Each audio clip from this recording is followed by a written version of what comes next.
कौन जनाब? कौन जनाब? तेरा बाप हिंदुस्तान। হ্যালো বন্ধুরা, কি অবস্থা, কেমন আছেন সবাই? তো যাই হোক, ফাইনালি মুক্তি পেয়েছে আপকামিং ইন্ডিয়ান হিন্দি ল্যাঙ্গুয়েজের historical war film official trailer Sky Force. বহুদিন পর অক্ষয় কুমারকে সিরিয়াস মোডে দেখা যাচ্ছে, মনে হচ্ছে ভরপুর পেট্রোরিজম দেখতে পাওয়া যাবে। তো চলুন দেখা যাক কেমন হয়েছে এই সিনেমাটির ট্রেলার। সিনেমাটি কোনো ফিকশনাল স্টোরি নয়, একদম রিয়েল স্টোরি লাইন দেখতে পাওয়া যাবে। অ্যাকর্ডিং টু উইকিপিডিয়া, এই সিনেমায় আপনি দেখতে পাবেন 1965 সালে ইন্ডিয়ার তরফ থেকে পাকিস্তানের উপর জবাবি হামলা কিভাবে কেন করা হয়েছিল। এটি ইন্ডিয়ার সর্বপ্রথম ডেডলিস্ট এয়ার স্ট্রাইক। তখন তারা সারগোদা এয়ার বেস অফ পাকিস্তানের অ্যাটাক করেছিল। এর উপর বেস করে real life inspire real story দেখতে পাবেন এই স্কাই ফোর্স মিশনে।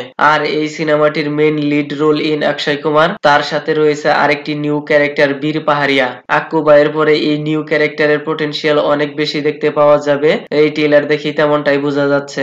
অ্যাটাকের সময় হয়তো কোনো রুলস ব্রেক করবে, আর এই জন্যই হয়তো সে আটকা পড়ে যাবে, আর তাকে বাঁচানোর জন্য চলে আসবে অক্ষয় কুমার। ট্রেলার দেখে তো আচ্ছা খাসা গুজ বম্প দেখতে পাওয়া যাচ্ছে। আর এর কারণ হলো Jio and Maddock production company. আর ইতিপূর্বে যতগুলো সিনেমা এই মেডক কোম্পানি প্রোডাকশন করেছে সবগুলো সুপারহিট হয়েছে। তারা জানে অডিয়েন্সের চাহিদা অনুযায়ী সবকিছু নজর রেখে এক্সিলেন্ট ভাবে প্রেজেন্টেশন করে। তারপর লতা মঙ্গেশকর কি সং এ মেরি বতন কি লোগো, নাইস কম্বিনেশন ইন ট্রেলার। এইরকম কুল মিউজিকের সাথে ইমোশন অ্যাঙ্গেল একদম পারফেক্ট ম্যাচিং হয়েছে। ট্রেলারে aircraft, slow motion shot, fighting sequence solid দেখতে পাওয়া যাচ্ছে। কোনো কিছু কমি নজর नहीं आ रहा है। ফাইটার জেটের aerial shot, blast scene realistic eye catchy দেখতে পাওয়া যাচ্ছে।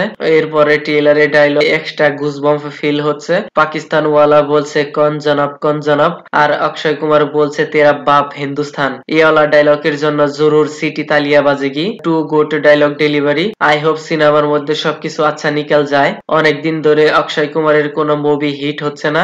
আই হোপ এই সিনেমার মধ্যে তার কামব্যাক করা অনেক জরুরি, যেহেতু এই সিনেমাটি পেট্রোরিজম ইয়ানি দেশভক্তি অ্যাঙ্গেল দেখানো হয়েছে, আর সামনে রিপাবলিক ডে তে রিলিজ হবে। তাই অক্ষয় কুমারের জন্য মোর দেন বেস্ট অপরচুনিটি। তো যাই হোক, এবার অক্ষয় কুমারকে ফুল ফোর্স মুডে দেখা যাচ্ছে। আর এই সিনেমাটি রিলিজ হবে 24শে জানুয়ারি রিপাবলিক ডে তে। যাই হোক, ভিডিওটি কেমন লেগেছে আপনার, ধন্যবাদ। দেখা হবে পরের ভিডিওতে।